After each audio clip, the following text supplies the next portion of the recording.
Friends, तो कैसे हैं आप सब। Shri Radhe Radhe. CA foundation business economics के अंदर चैप्टर 3 हमारा चल रहा है।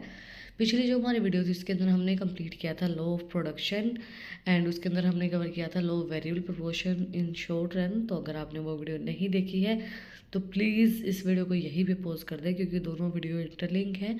लॉ ऑफ प्रोडक्शन ही हम आज की वीडियो के अंदर कवर करेंगे return to scale long run concept के अकॉर्डिंगली।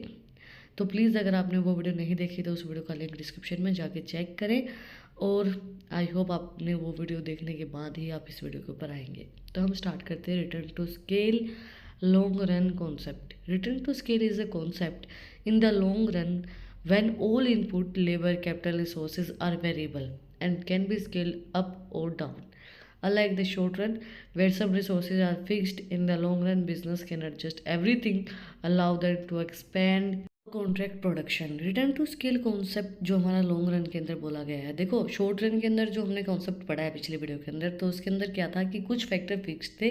एक इनपुट हमारा जो था एक वेरिएबल फैक्टर था हमारा जो चेंज हो सकता था। बट जो लॉन्ग रन है उसके अंदर लेबर कैपिटल रिसोर्सेज सारे फैक्टर हमारे वेरिएबल है, सारे फैक्टर चेंज हो सकते हैं, सारे फैक्टर अप डाउन हो सकते हैं। शॉर्ट रन की तरह नहीं है। इसके अंदर क्या है, लॉन्ग रन के अंदर business according to their situations, according to their things adjustment अपने आप कर लेता है। तो वेरिएबल्स चेंज होते हैं, फिक्स्ड नहीं है variable. Types of return to scale. Increasing return to scale, more bang for your buck. What happens increasing return to scale के अंदर क्या होता है, when a firm increase all of its output. जब एक फर्म इंक्रीज करती है हर एक आउटपुट उसका, labour capital resources, by a certain proportion, एक सर्टेन प्रपोर्शन के अंदर, तो output increase by a larger proportion. जब एक फर्म हर एक चीज़ को इंक्रीज कर रही है, उसके आउटपुट को इंक्रीज कर रही है, लेबर कैपिटल रिसोर्सेज को इंक्रीज कर रही है, तो जो आउटपुट है वो भी इंक्रीज होगा लार्ज प्रपोर्शन के अंदर। This means that as a company grow it become more efficient and scaling up production leads to higher returns. ये जो चीज़ है ये कंपनी को और ज़्यादा बढ़ाती है, एफिशिएंट तरीके से काम करने में हेल्प करती है। और जब आप स्केल अप करते हो प्रोडक्शन को तो आपको हाई रिटर्न्स मिलते हैं। जितनी ज़्यादा आप प्रोडक्शन करेंगे, जितनी ज़्यादा इंक्रीज करेंगे, उतनी ज़्यादा आपको प्रोडक्शन मिलेगी। Example, if A factory double it's work force, machinery and raw material. जैसे कि एक फैक्ट्री है वो डबल कर देती है वर्क फोर्स को भी, मशीनरी को भी और रॉ मटेरियल को भी। हमारा जो स्मॉल हमने लो वेरिएबल प्रोपोर्शन पढ़ा था उसके अंदर वो सिर्फ एक चीज़ को बढ़ा रही है, बाकी सब चीज़ों को कांस्टेंट रख रही है। जैसे एक चीज़ को बढ़ा के लैंड को कांस्टेंट रख लिया, लेबर बढ़ा दी, तो फिर डिक्रीज होता जाता था। इसके अंदर डबल किया है हर एक चीज़ को, वर्क को, मशीनरी को, रॉ मटेरियल को, तो it might be able to more than double its outcome. तो फिर वो आउटकम को भी डबल करेगा, because larger operation often benefit from economy of scale like bulk purchasing और स्पेशलाइज्ड लेबर। देखो, अगर आप डबल हर एक चीज़ को कर रहे हो, ये तो नहीं है कि भाई एक चीज़ को फिक्स करके बाकी सब चीज़ों को डबल कर रहे हो, नहीं, हर चीज़ को आप डबल कर रहे हो, plant, machineries, work forces, resources, तो फिर डबल ही आपको आउटपुट मिलेगा, तो इंक्रीज होगा आपका जो आउटपुट है।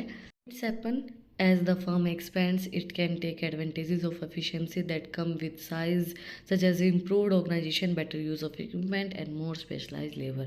अब आप हर एक चीज़ को अच्छा कर रहे हो, बेहतर कर रहे हो, बढ़ा रहे हो, तो फिर चीज़ फर्म को एक्सपेंड करने के लिए, एफिशिएंसी को इम्प्रूव करने के लिए ये सब चीज़ें की जाती है, ताकि ऑर्गेनाइजेशन इम्प्रूव हो, बेटर यूज़ हो इक्विपमेंट का, और ज़्यादा स्पेशलाइज जो लेबर है वो आप लोगों के पास आए। आता है constant return to scale. What happen when all input are increase proportionally. हर एक इनपुट इंक्रीज हो रहा है एक प्रोपोर्शन के अंदर, output increase at the same rate. जब इनपुट तो आप इंक्रीज कर रहे हो एक प्रोपोर्शन में, बट आउटपुट आपका इंक्रीज हो रहा है सेम रेट के ऊपर। In this case there are no additional efficiency और inefficiency. Scaling up production leads to direct and proportional increase in output. इस केस के अंदर कोई भी एडिशनल एफिशिएंसी नहीं होती, ना इनएफिशिएंसी होती है। जब आप स्केलिंग अप करते हैं प्रोडक्शन का तो वो डायरेक्टली प्रोपोर्शनल बताता है कि कितना इंक्रीज हुआ है इनपुट के अंदर, आपका सॉरी आउटपुट के अंदर कितना इंक्रीज हुआ है। तो इनपुट इंक्रीज एक प्रोपोर्शन में जब आप करते हो कॉन्स्टेंट में, बट यहाँ पे क्या है कि इंक्रीज हो रहा है सेम रेट पे। जब आपने एक प्रपोर्शन बढ़ाया है तो आउटपुट भी आपका एक सेम रेट पे इंक्रीज हो रहा है। एग्जाम्पल के साथ समझते हैं। If A company double it's input, एक कंपनी डबल कर रही है अपने इनपुट को, लेबर को, कैपिटल को, रिसोर्सेज को, it also double it's output, तो वो डबल करेगी आउटपुट को भी। This suggest that the firm is operating efficiency eight a certain scale.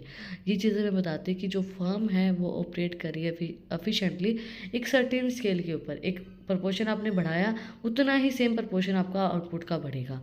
Why it's happen?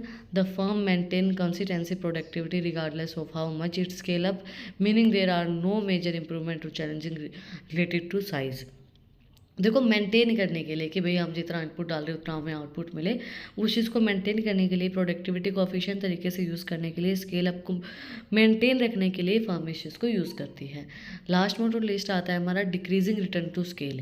What happen when all input are increase by certain proportion. यहाँ पे हर एक input कुछ एक सर्टेन प्रोपोर्शन पे इंप्रूव हो रहा है, इंक्रीज किया जा रहा है, तो output increase at a smaller rate. But output जब वो स्मॉल रेट पे इंक्रीज हो रहा है, meaning that the firm experience diminishing efficiency it growth. अब फर्म क्या कर रही है? डिमिनिशिंग एफिशिएंसी हो रही है, एक्सपीरियंस उसका कम होता जा रहा है. वो इनपुट के इंक्रीज करने से भी आउटपुट इंक्रीज नहीं हो रहा है तो स्मॉलर रेट पे हो रहा है, कम हो रहा है, डिमिनिशिंग हो रहा है.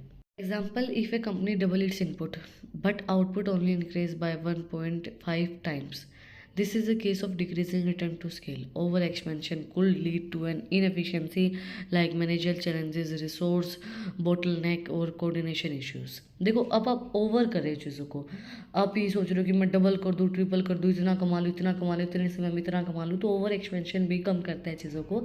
अब इन्होंने बोला कि अगर आप इनपुट को डबल कर रहे हो और आपका आउटपुट इंक्रीज हो रहा है 1.5 टाइम्स से, तो क्या है? डिक्रीजिंग रिटर्न टू स्केल है. वो क्यों हो रहा है? अब आपने हर चीज़ को डबल कर दिया, रॉ मटेरियल डबल कर दिया, प्रोडक्शन डबल कर दी, लेबर डबल कर दी. लेबर जितनी ज़्यादा होगी उतना ज़्यादा कोऑर्डिनेशन कम होगा, उतनी ज़्यादा उनकी बातचीत कम होगी, मैनेजर बहुत ज़्यादा चैलेंजेस आएंगे.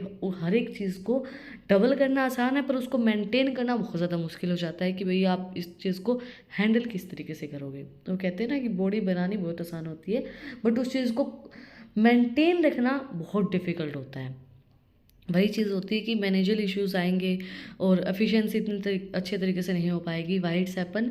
Large firm can become less efficient due to an complexity in management, less flexibility in operations और logical challenges. There is an inefficiency grow as the scale of the firm expand beyond its optimal size. जैसे बोला गया कि जो बड़ी बड़ी firms हैं वो लेस एफिशिएंट इसलिए होती हैं, बोलते ना इतनी बड़ी फर्म है आपको कैसे लॉस हो सकता है, वो इसीलिए लॉस होता है क्योंकि उनके पास इतनी ज़्यादा एफिशिएंसी नहीं होती है, मैनेजमेंट अच्छी नहीं हो पाती चीज़ों की.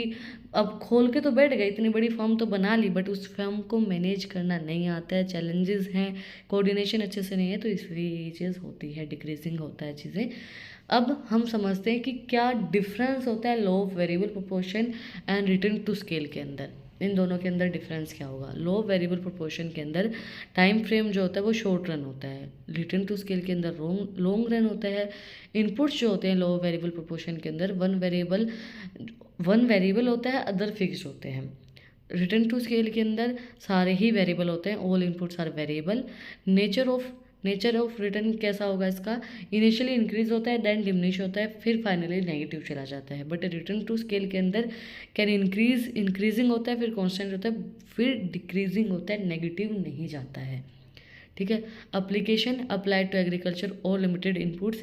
लो वेरिएबल प्रोपोर्शन को हम अप्लाई कर सकते हैं एग्रीकल्चर के ऊपर और लिमिटेड इनपुट्स के ऊपर ही हम अप्लीकेबल कर सकते हैं. बट रिटर्न टू स्केल को हम अप्लाइड कर सकते हैं इंडस्ट्रीज़ के ऊपर, लार्ज स्केल प्रोडक्शन के ऊपर हम इसको अप्लाई कर सकते हैं. Return to scale large scale और इंडस्ट्रीज़ के ऊपर अप्लाई होता है, but law variable proportion small scale और छोटे छोटे जो इनपुट्स जिनके कम इनपुट होते हैं उनके ऊपर अप्लीकेबल होता है. That's it for today. आज हमने कंप्लीट किया रिटर्न टू स्केल क्या होता है, types of return to scale and क्या डिफरेंस होगा law of variable proportion and return to scale के अंदर. आपको कुछ भी डाउट है, कुछ भी पूछना था कमेंट में आप मुझसे पूछ सकते हैं. और अगर आपको इन टॉपिक्स की PDF चाहिए तो टेलीग्राम चैनल का लिंक भी डिस्क्रिप्शन में है, वहाँ पे भी जाके आप मुझे फॉलो कर सकते हैं. और भी अच्छी अच्छी इंटरेस्टिंग रील्स को देखने के लिए इंस्टाग्राम चैनल का लिंक भी डिस्क्रिप्शन में है, वहाँ पर भी आपको एजुकेशनल रील ही मिलेंगी. कुछ लड्डू गोपाल जी की रील मिल जाएंगी, बाकी एजुकेशनल रील ही मिलेंगी, तो वहाँ पे भी जाके आप मुझे फॉलो कर सकते हैं. और यहाँ तक वीडियो को देखा है तो सब्सक्राइब के बटन पे भी एक मुक्का मार दो, बेल आइकन प्रेस करो ताकि जो सबसे पहले अपडेट है वो आप लोग के पास आए. फिर मिलते हैं एक नए वीडियो के साथ, एक नए टॉपिक के साथ. Like share subscribe. Thank you for watching my video and enjoy your life.